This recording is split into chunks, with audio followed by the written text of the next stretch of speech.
Merci Madame la Présidente et félicitations. Madame la Ministre, Monsieur le Ministre, vous annoncez ici vouloir une industrie souveraine pour l'Europe dans les domaines stratégiques, nous aussi. Mais à Paris, vous avez introduit les géants américains du numérique dans les données des administrations françaises, au cœur même de l'État et de nos armées. Vous avez abandonné les acteurs du cloud souverain français comme Scalaway ou OVH. Vous avez signé des contrats dans lesquels nos plus grandes entreprises françaises, comme Orange ou Thales, deviennent des revendeurs de technologies américaines de Google et Microsoft. Profitant de la pandémie, vous avez confié à Microsoft nos données de santé sans appel d'offres, le fameux Health Data Hub, sous prétexte qu'aucune entreprise française ou européenne n'en serait capable. On connaît l'appétit philanthropique du milliardaire Bill Gates pour nos données médicales et son souhait de vacciner le monde, son combat pour la planète.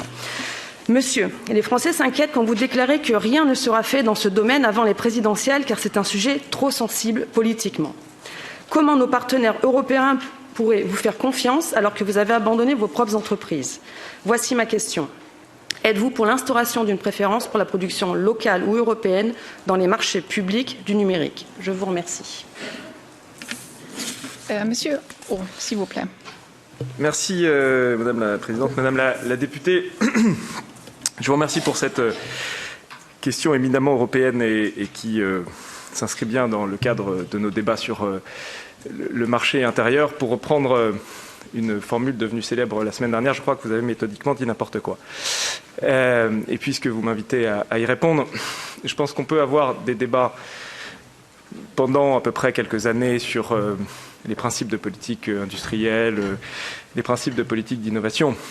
Je crois qu'il y a dans le fond des choses qui sont assez, on va dire, indépassables. Et le réel, c'est, comme disait Jacques Lacan, quand on se cogne. Le réel dit deux choses. Il y avait eu des destructions d'emplois industriels en France pendant les 15 dernières années, notamment grâce à l'action de Bruno Le Maire et de ma collègue Agnès Pannier-Runacher. La France, pour la première fois, a recréé de l'emploi industriel depuis 3 ans. Et s'agissant de l'innovation, prenons les comptages internationaux. Il y avait 3 licornes françaises en 2018. Il y en a 26. Les start-up françaises en innovation avaient levé 2,5 milliards d'euros en 2017. Elles ont levé cette année 12 milliards d'euros. Le reste, me semble-t-il, c'est de la littérature. Thank you. You have time for a short follow-up question. Oui, merci. Merci pour ces précisions. Mais sachez que vos députés ont voté contre la préférence locale ou au moins européenne dans les marchés du numérique.